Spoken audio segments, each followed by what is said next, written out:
Bismillahirrahmanirrahim. Alhamdulillahi rabbil alamin. Alhamdulillahillazi arsala rasulahu bil huda wa dinil haq liyuzhirahu 'ala ad-dini kullihi wa kafa billahi shahida. Ashhadu an la ilaha illallah wahdahu la syarika lah wa ashhadu anna Muhammadan 'abduhu wa rasuluh. Allahumma salli wa sallim ala abdika wa rasulika Muhammad wa ala alihi wa sahbihi wa man sara ala nahjihi wa ihtada bihadihi wa istanna bisunnati ila yaumiddin, amma ba'd. Muslimin dan muslimat, para penonton sekalian, alhamdulillah kita panjatkan kesyukuran kepada Allah Azza wa Jalla yang tidak terhingganya di atas limpah kurnia yang Allah anugerahkan kepada kita, dapat bersama dengan kitabnya beberapa ayat untuk kita tafsir dan kita tadabbur bagi menggilakkan keimanan kita kepada Allah Azza wa Jalla. Bahagianya seorang hamba Allah apabila bangun di awal pagi dapat beribadat kepada Allah, bermunajat kepada Allah Azza wa Jalla, memohon keampunan, memohon kesejahteraan dan kesihatan. Kemudian kita dapat tunaikan salat subuh, melakukan zikir selepas salat subuh dan mentadabbur ayat-ayat Al-Quran ini. Alhamdulillah. Muslimin dan muslimat, para jemaah sekalian, kita terus lagi pengajian kita dalam surah Abasa. Surah Abasa bermula ayat 23. Bermula ayat 23, ataupun mungkin kita undur satu ayat dua untuk kita tengok kesinambungan perbincangan yang lepas dengan kaitannya pada hari ini, insya-Allah. A'udzu billahi as-sami'il 'alim minasy syaithanir rajim. Kalla lamma yaqdi ma amarah falyanzuril insanu ila ta'amih anna sababna al-ma'a sabba ثم شققنا الأرض شقا فأنبتنا فيها حبا وعنبا وقضبا وزيتونا ونخلا وحدائق غلبا وفاكهة وأبا متاعا لكم ولأنعامكم فإذا جاءت الصاخة يوم يفر المرء من أخيه وأمه وأبيه وصاحبته وبنيه لكل امرئ منهم يومئذ شأن يغنيه وجوه يومئذ مسفرة ضاحكة مستبشرة ووجوه يومئذ عليها غبرة ترهقها قترة أولئك هم الكفرة الفجرة.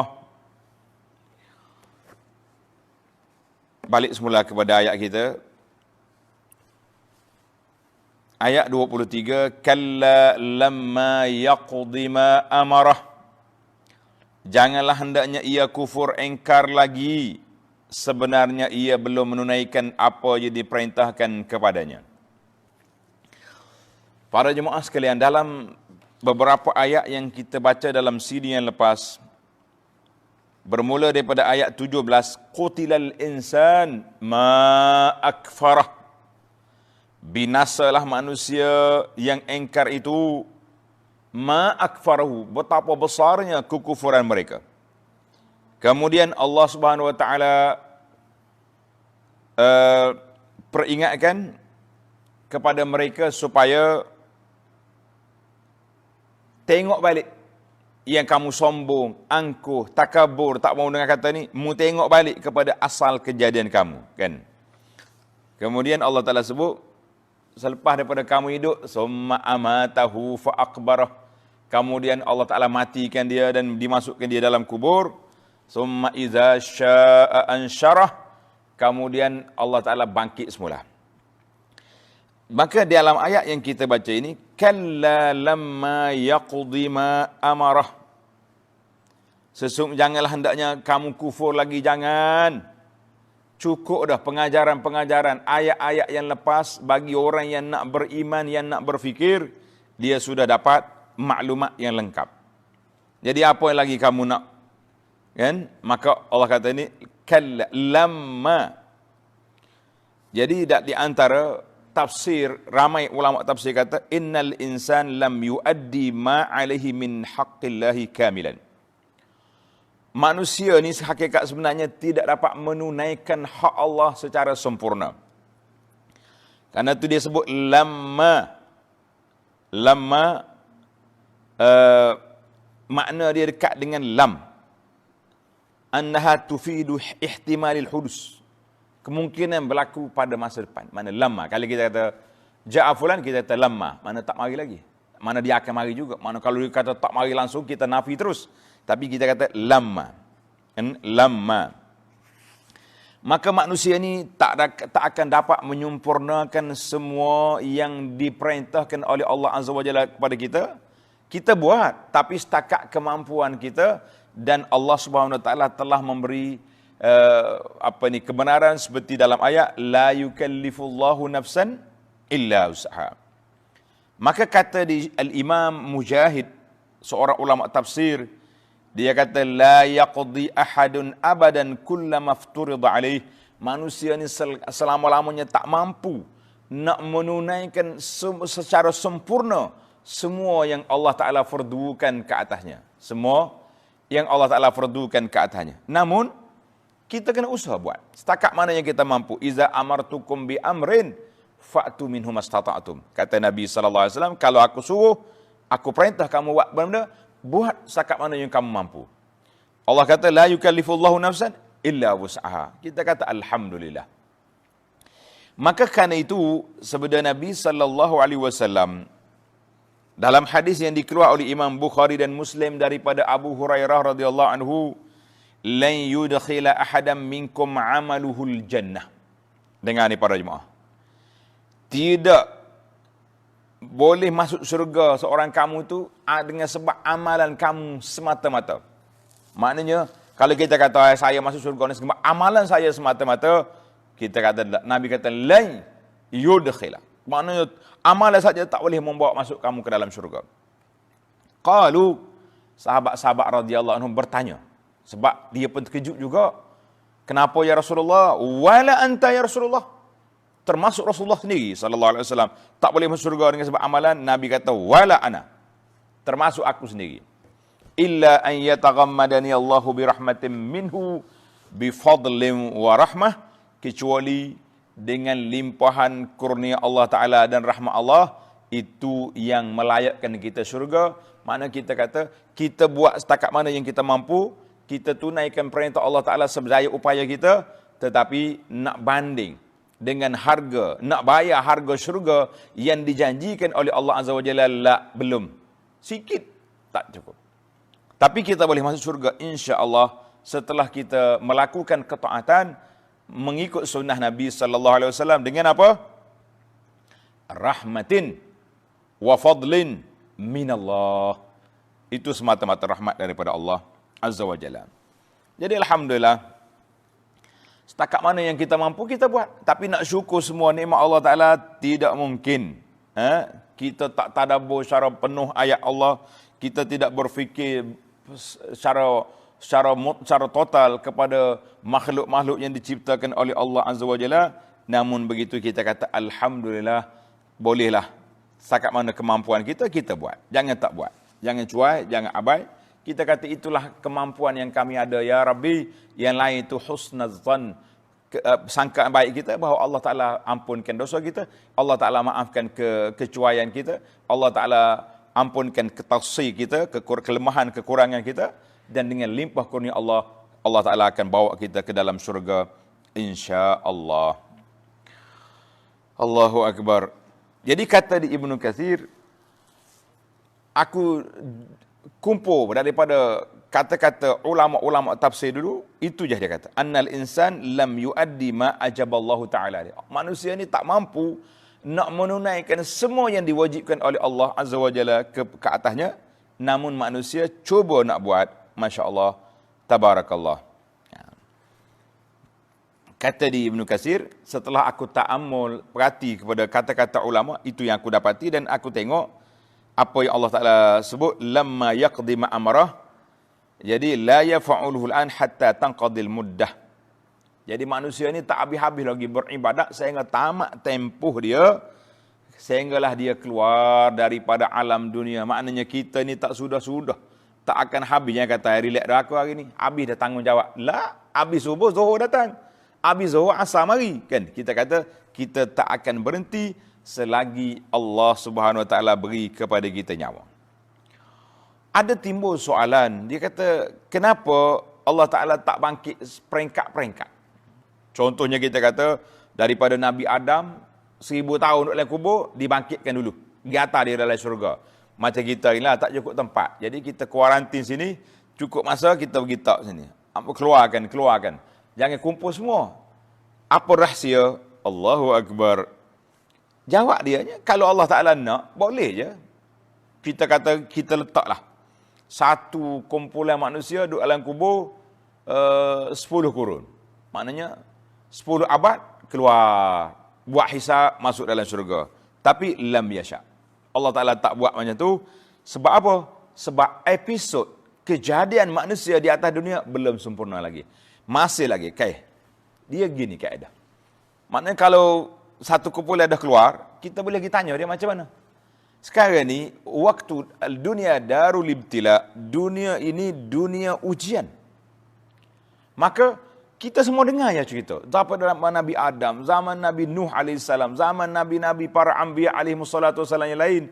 Kita dengar ya cerita, tak ada siapa yang keluar. Kita kata itulah rahsia Allah Azza wa Jalla. Kenapa Allah Ta'ala kumpulkan dulu, itu hak Allah. Kita tak boleh nak pertikaikan ataupun nak buat lebih daripada kemampuan yang kita ada dalam berfikir. Baiklah para jemaah sekalian, sekarang kita berpindah kepada ayat 24, sehinggalah kepada ayat 32, tentang nikmat Allah Ta'ala ada 8 kategori makanan manusia. Ya, jangan kita declare pula ini pemakanan sunnah ke, ini makanan ahli syurga ke. Ini yang pentingnya, Allah Ta'ala kata, mata'alakum wa li'ani'ikum. Makanan ini ada yang mushtarakah di antara kita dengan hayawan. Jenis-jenis 8 makanan yang Allah Ta'ala sebut ini, ada yang mushtarakah, maknanya sama di antara kita dengan hayawan. Cuma kita orang beriman, jangan sama kita dengan hayawan dalam bab makan. Beza. Jenis makanan untuk kita dan hayawan. Tapi sebagai orang beriman, jangan kita makan seperti hayawan. Tanda. Itu nasihat. Mana ayat ni mari, setelah Allah Ta'ala bawa kepada kita hujah-hujah yang sangat jelas, ayat-ayat yang menunjukkan kepada wahdaniyatillah, keesaan Allah Azza wa Jalla, maka disebutnya kepada kita nikmat-nikmat yang banyak. Tengok.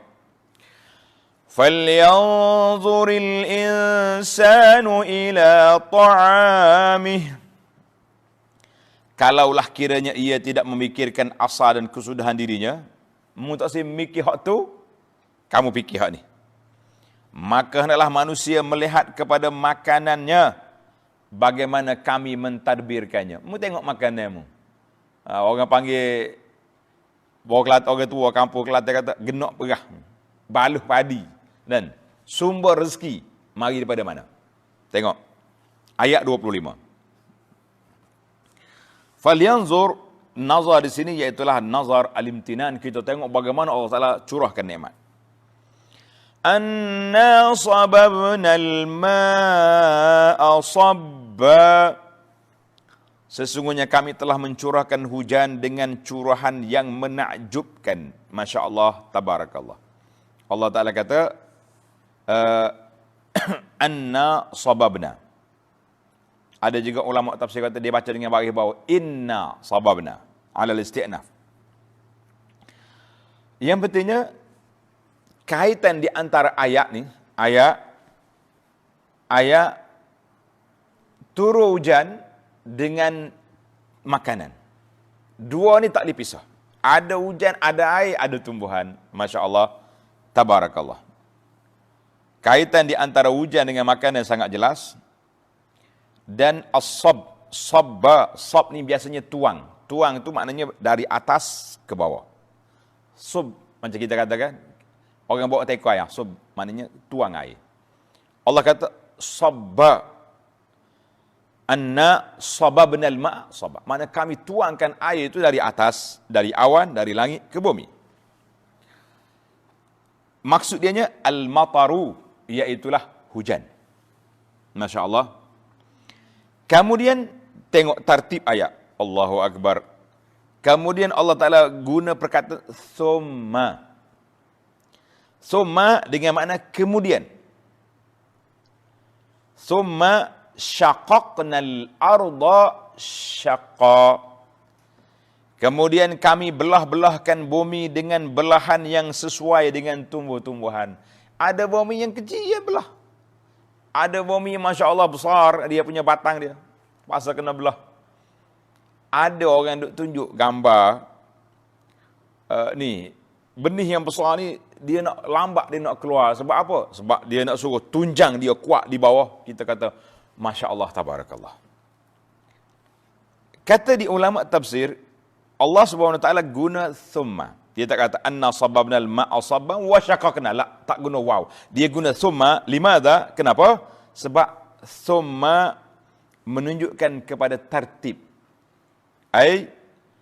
Aku turun hujan, lepas turun hujan dengan izin Allah Taala telah menjadi sunnatullah fil qaum. Peraturan Allah Ta'ala buat di atas muka bumi ini, bahawa lepas turun hujan akan tumbuh tanaman. Akan naik tumbuh-tumbuhan. Masya Allah, tabarakallah, itu dia panggil thumma. Turun hujan, naik. Tapi dia bukan naik selalu. Ada kalanya, kalau pokok-pokok rumput ni, kita nampak lepas pada 3, 4 hari, 5 hari turun hujan, nampak hijau. Masya Allah. Kita di sini tak nampak lah sebab hujan tu atas pokok. Kalau duduk di negara yang tak ada pokok, contohnya kita pergi ke Mekah. Kan ramai orang duduk tular kan bila orang pergi musim sejuk di Mekah. Oh nak kiamat dah, dia kata pokok je menghijau. Saya yang duduk, Alhamdulillah, taklah lama sangat duduk di Madinah dulu belajar.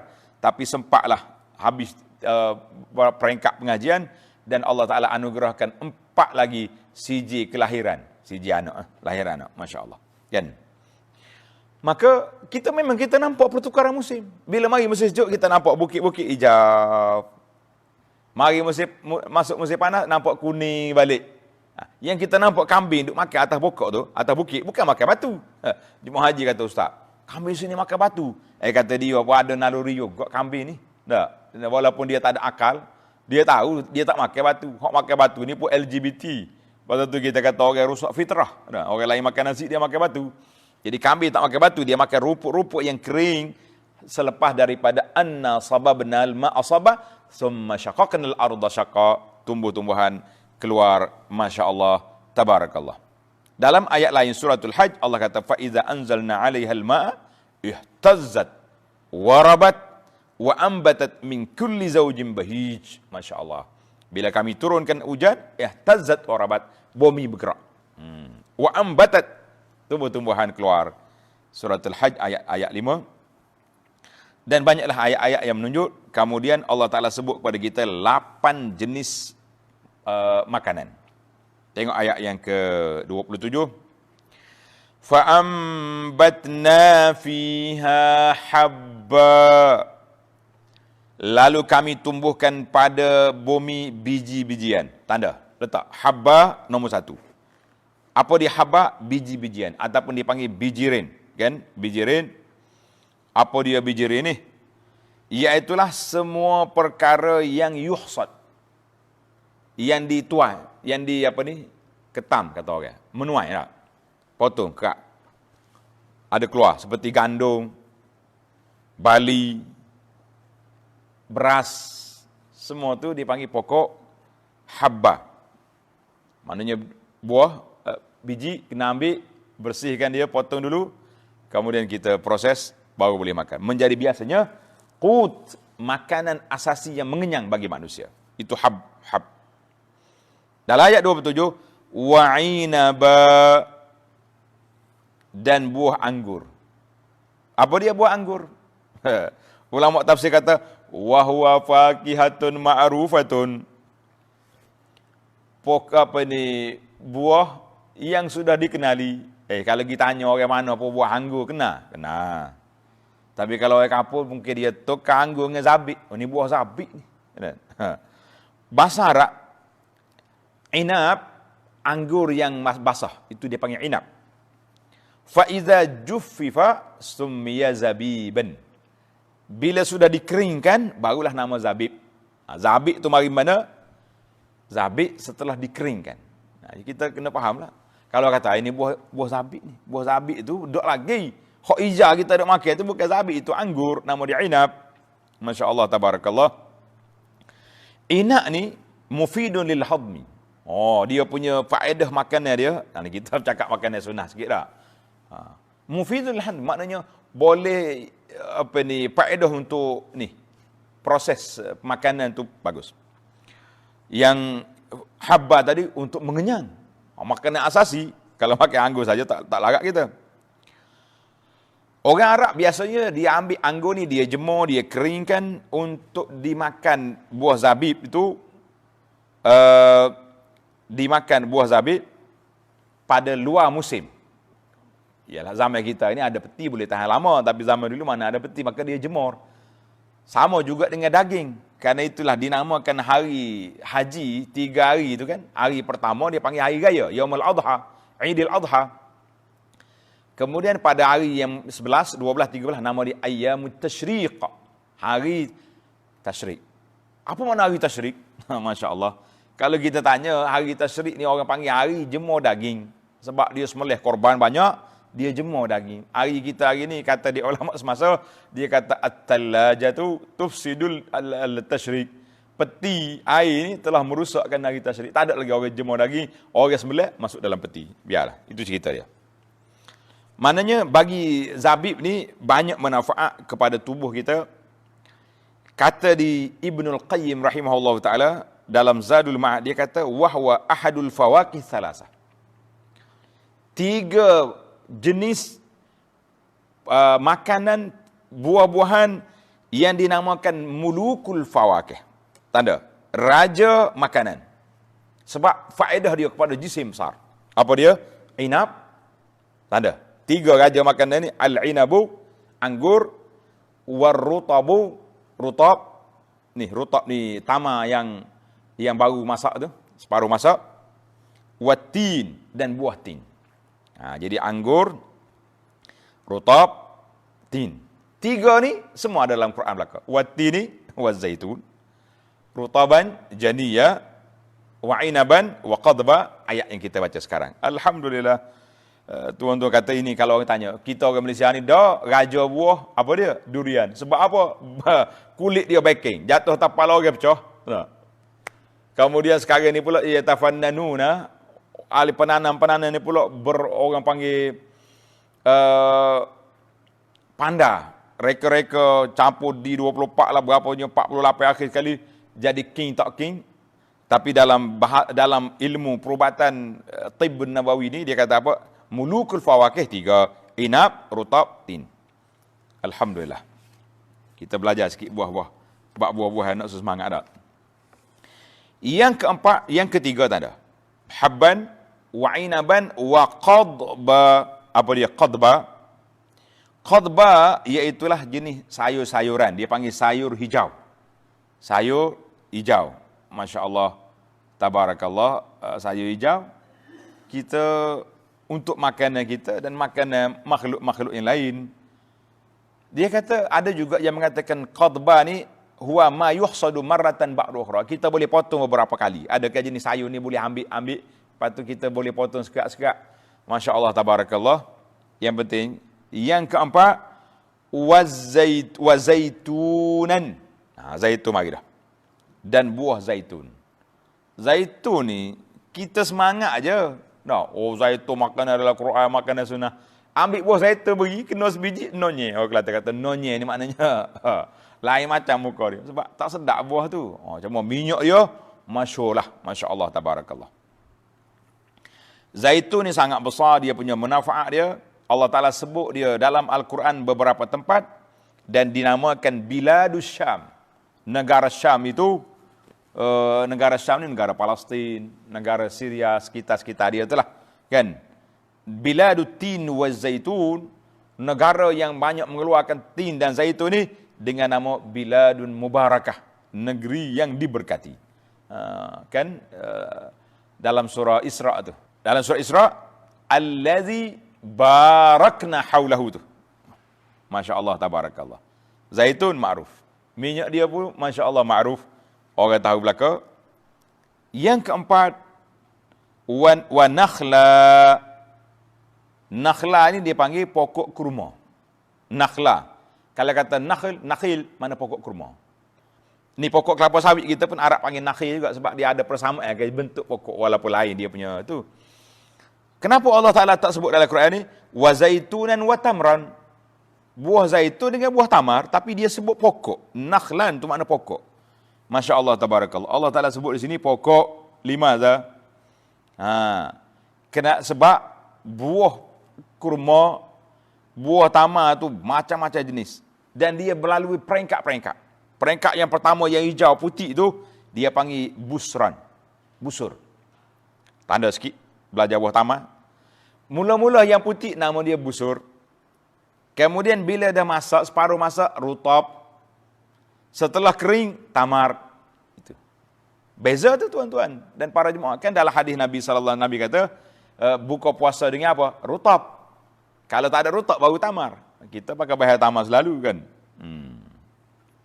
Maka Allah Ta'ala sebut nama pokok, sebab apa? Sebab pokok kurma ni bukan sakat buah dia yang berfaedah, tapi boleh katakan semua juzuk dia tu berfaedah semua. Daripada daun dia, daripada pelepah dia, daripada batang dia, sampai ke pokok dia, semua yang ada dalam. Kalau tuan-tuan tengok dalam YouTube, saya duduk dekat depan, agak tengok cari gambar saya depan pokok tamar, kita kata Nabi kita buat bandingan pokok tamar ni seperti manusia. Manfaat dia semua sekali. Masya Allah, tabarakallah. Baik, yang keenam, wahadaiqa. Wahadaiqa ghulba, dan tanaman-tanaman yang menghijau subur. Tanaman ni biasanya kalau kata hadiqah dengan makna pokok besar. Bustan tu makna pokok besar yang biasanya daun dia tu besar, macam pokok rambutan, pokok durian, itu dipanggil pokok. Itu hadaiq dengan makna bustan yang daun dia yang menghijau subur, kita kata pokok besar. Ada belaka nak pakai rambutan, nak pakai apa semua ada. Masya Allah. Yang ketujuh, wahadaiqa, dia kata tanam-taman yang menghijau subur. Jadi pokok-pokok yang banyak. Yang ketujuh, wal fakihatu, wa fakihatan, dan buah-buahan. Buah kayu ni lah, kan? Maklumah. Dia tak mau cakap banyak. Ahli tafsir kata maklum. Yang ke-8, wa abba. Abba tu apa dia? Rumput. Abba dengan makna rumput. Masya Allah, tabarakallah. Ibnu Abbas dan Mujahid kata huwal kala. Rumput-rumput. Rumput ni kalau manusia tak makan pun dimakan oleh hayawan. Kan? Masya Allah, tabarakallah. Al-Imam At-Tabari telah menyebutkan tafsir daripada Umar bin Khattab bila dia baca ayat ni. Dia kata arafna al-fakihah, kita tahu dah pokok-pokok buah-buah tu kita tahu, tapi al-ab tu makna apa? Allahu akbar. Kemudian Umar apa kata? La'amruka ya ibn al-Khattab inna hadza lahu at-takalluf. Ibn Khattab, mu tak usah duk kaji banyaklah. Takalluhnya ni, memberatkan diri buat apa? Benda apa? Jadi Umar tak mau tafsir. Orang lagi tanya Sayyidina Abu Bakar tentang ayat ini. Faqala ayyu sama'in tuzilluni. Langit mana yang nak tudung aku? Wa ayyu ardin tuqilluni. Bumi mana yang nak bawa aku? Iza qultu fi kitabillahi ma la a'lam. Kalau aku bercakap tentang kitab Allah Ta'ala, benda yang aku tak tahu. Jadi ada orang kata, boleh jadi dia bukan daripada lughat Quraisy. Wallahu a'lam. Maka Sayyidina Abu Bakar, Sayyidina Umar tidak tafsir Quran dengan sendiri. Kalau aku tak tahu, aku senyap. Abu Bakar kata, langit mana? Kita hari ni, Masya Allah, kita bercakap dalam beragama, tafsir tu, tafsir ni, cakap tu, cakap ni, seolah-olah kita ni mufassir yang hebat. Jadi, para jemaah sekalian, kalau tak mampu, jangan duk tafsir kursi. Karena itu saya tengok di dinding masjid, kadang-kadang sampai 3-4 malam, semuanya tafsir. Bila tanya, dia ingat ngajar tafsir ni senang ke? Tak payah murajaah apa, pakai baca ya.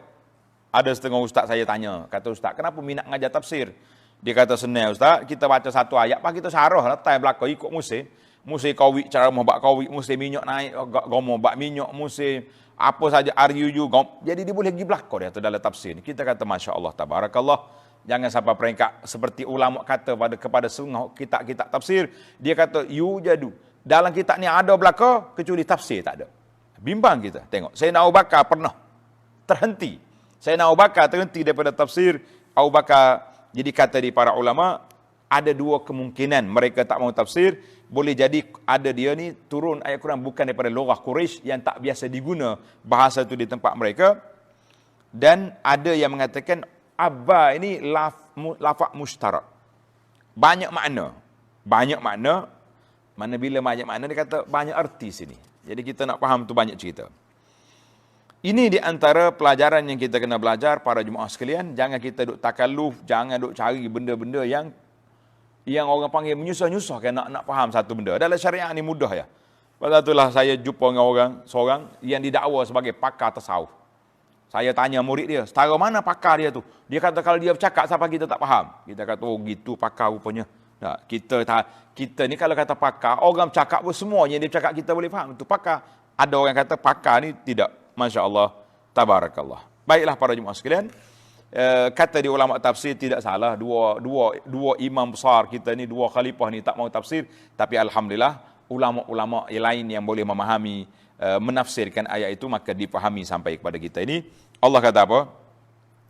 Mata'an lakum wa li'an'amikum. Untuk kegunaan kamu dan binatang-binatang ternakan kamu. Masya Allah, tabarakallah. Kita kena faham ayat ini. Makanan ni kita dengan hayawan sama. Makanan kita dengan hayawan sama. Tapi kita kena ingat, kita jangan sama dari sudut makan. Seperti hayawan, jangan.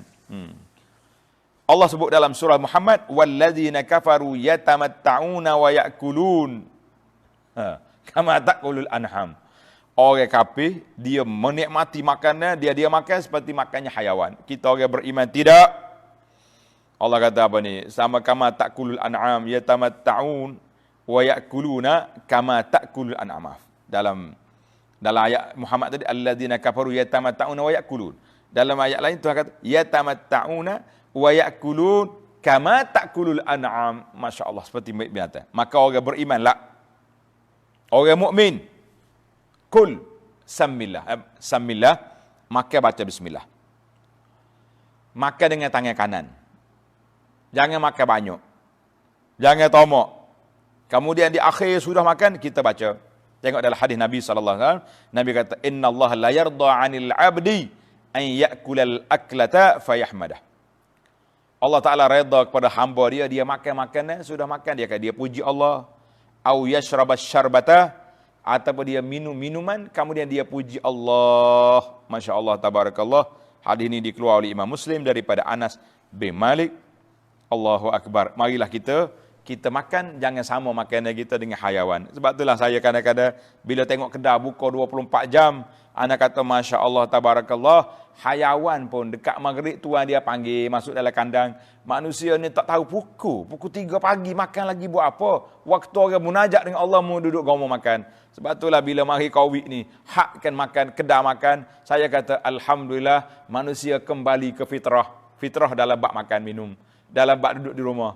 Cuma kita kehilangan dalam bab nak pergi ibadat di masjid dan juga nak pergi mencari kerja secara bebas, tidak dapat. InsyaAllah kita doakan supaya bencana ini terangkat dengan segera, insyaAllah.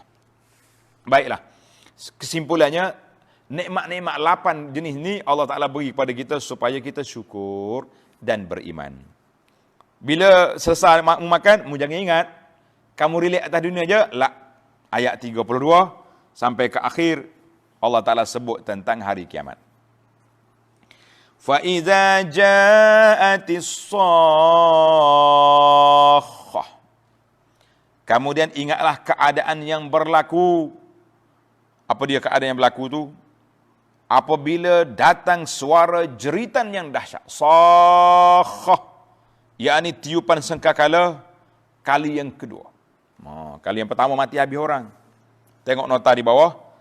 Setelah Allah Ta'ala menerangkan nikmatnya mengadakan manusia dan segala keperluan hidupnya sebagai ingatan, jangan dikufurkan nikmatnya itu, bahkan hendaklah bersyukur dengan iman dan taat. Maka dengan ayat ini dan ayat-ayat yang berikutnya diterangkan pula huru-hara hari kiamat supaya manusia bersiap sedia dengan iman dan ketaatan untuk menyelamatkan diri dari huru-hara itu. Masya Allah, Tabarakallah. Tengok, Allah kata apa? Bila mari suara tempikan malaikat, Yawma yafirrul mar'u min akhih. Pada hari seseorang itu lari dari saudaranya. Adik-beradik tak irah. Wa ummihi wa abih. Dan lari dari ibunya serta bapaknya. Tak cari mak dah kita. Tak cari ayah dah. Wa sahibatihi wa bani. Dan isterinya serta anak-anaknya. Kita atas dunia ni kalau apa-apa berlaku, kita akan cari dia orang ni dulu. Mana isteri aku? Mana anak aku? Mana mak ayah? Mana bapa? Mana adik-beradik? Kita akan cari. Tapi pada hari kiamat, Allah kata apa? Likulli imri'in minhum yawma idzin sya'nun yughni. Kerana tiap-tiap seorang dari mereka pada hari itu ada perkara yang cukup untuk menjadikan dirinya sibuk. Menjadikan dia sibuk dengan hal dirinya saja. Masing-masing nafsi-nafsi. Hari itu jangan duk mikir ayah nak tolong anak. Jangan tolong anak nak tolong bapa. Suami tolong isteri. Tak ada. Nafsi-nafsi masing-masing cari bagaimana nak menyelesaikan dirinya. Masya Allah, Tabarakallah. Jadi tengok ni. Dalam ayat ni dipanggil tasalsul. Tengok, mula-mula adik-beradik. Kemudian mak ayah. Kemudian isteri dan anak-anak. Kan? Itu dia panggil dalam bahasa, dia panggil tartib. Tartib tasalsul. Kita ni daripada orang hak jauh, hak pertengahan, hak paling dekat sekali. Tapi ada juga dalam ayat lain, Allah Ta'ala mula daripada aqrab ilal ab'ad. Macam ayat dalam suratul Ma'arij. Yubassarunahum yawaddul mujrimu law yaftadi min azabi yawma idzin bibanih. Tengok, mulang anak dulu. Wa sahibatihi, isteri dia. Wa akhi, adik-beradik. Wa fasilatihi allati tuwi. Yang pentingnya itulah dia panggil tasalsul. Yang penting kita lari semua. Ada orang tanya, kenapa mereka lari? Oh, Masya Allah, Tabarakallah. Ada yang kata sebab huru-hara yang terlalu dahsyat. Ada juga dia kata Qatadah, li'annahum bihukmil mukhalatah wal qarabah yakun bainahum humum. Bila kita cuba, kita takut. Orang ni kata, mu tolong aku. Orang ni tarik aku. Jadi masing-masing ada hak, ada soalan, ada orang yang bersalah pula. Mung. Jadi masing-masing nak melepaskan diri, maka Allah kata sebut dalam ni, tak ada siapa cara mu aku dah. Masya Allah. Likulli imri'in minhum yawma idzin sya'nu yughni. Masya Allah. tersebut dalam Sahih Bukhari dan Muslim, kata Nabi sallallahu alaihi wasallam, yuhsyarun nas yaumal qiyamati hufatan uratan ghurlan. Allahu akbar. Manusia dibangkit pada hari kiamat dalam keadaan dikumpul kiamat, hufah, tak ada selipar. Urah, tak ada pakaian. Ghurlan, yang laki-laki tak sunat balik, macam baru bana. Faqalat Aisyah tu radhiyallahu anha kata, ya Rasulullah, an-nisa'u war-rijalu jami'an. Laki-laki perempuan bercampur sekali, tak baju ni. Yang zuru ba'dhum ila ba'dhin, duk tengok mu aku. Allahu akbar. Tengok orang ada iman. Orang yang tak ada iman, oh inilah pesta yang paling moden sekali. Pesta tak pakai baju. Ni apa-apa gila nama lagu ni, bukan orang moden. Masya-Allah tabarakallah. Aisyah kata, ya Rasulullah, laki-laki perempuan ada tengok mu aku tak pakai baju ni. Qala sallallahu alaihi wasallam, ya Aisyatu, al-amru asyaddu min an yanzura ba'duhum ila ba'd. Hara itu tak ada siapa nak tengok mu aku. Masya-Allah tabarakallah. Tak ada siapa nak tengok mu aku. Allahu akbar. Waktu berlaku tsunami, kan orang keluar daripada hotel, tak ada yang pakai tuala, ada hok pakai seluar, ada hok tuala lari daripada ombak ni, tak tahu kain mana jatuh, pakai orang tengok mana kau kain gini ni. Tak tahu, tadi saya pakai tuala cabut mana tak tahu. Itu baru lari tsunami, ni lari daripada yaumul, Allahu akbar, hari kiamat. Kita tak nak bayangkan bagaimana huru-haranya pada hari itu. Cuma kita berdoa kepada Allah SWT supaya Allah Ta'ala bangkit kita dalam keadaan aminin, dalam keadaan aman, la khaufun alaihim wa lahum yahzanun, insya-Allah azza wa jalla. Baiklah, kita akhiri ayat kita ni. Wujuhun yawma idzin musfirah. Muka orang-orang yang beriman pada hari itu berseri-seri. Dhahikatum mustabshirah. Tertawa lagi bersukaria. Allahu akbar. Ya Allah, jadikan kami di kalangan kumpulan ini, kumpulan yang wujuhun yawma idzin musfiratun, wujuhun yawma idzin nadhiratun ila rabbiha nazirah. Muka yang bercahaya pada hari kiamat dapat memandang kepada wajah Allah dan dapat minum daripada kolam Nabi. Ya Rabbal Alamin, Allahumma ja'alna min haula. Ya Allah, jadikan kami dan keluarga kami, kami semua ini, pelajar-pelajar kami ini termasuk dan semua orang kita sayangi termasuk di kalangan orang yang duduk, orang yang bermuka yang bercahaya pada hari kiamat, insya-Allah. Dan kumpulan yang terakhir, na'udzubillah, kata na'udzubillah, wa wujuhun yawma idzin 'alaiha ghabarah. Dan muka orang-orang yang engkar pada hari itu penuh berdebu. Tarhaquha qatarah, diliputi oleh kehitaman dan kegelapan. Allahu akbar, na'udzubillah. Ulaika humul kafaratul fajarah. Mereka ialah orang-orang yang kafir, yang derhaka kepada Allah. Allahumma khtim lana bi husnil khatimah. Ya Allah, matikan kami dan keluarga kami dan orang yang kami sayangi dalam keadaan husnul khatimah, dan bangkitkan kami dalam keadaan dengan muka yang bercahaya, dan layakkanlah kami dapat minum di kolam Nabi dan mendapat syafaat Nabi sallallahu alaihi wasallam, dan jadikan kami termasuk di kalangan orang yang dapat duduk dalam syurga-Mu ya Allah, dan dapat memandang pada wajah-Mu ya Rabbal Alamin. Wa sallallahu ala nabiyyina Muhammadin wa ala alihi wa sahbihi ajma'in walhamdulillahi rabbil alamin.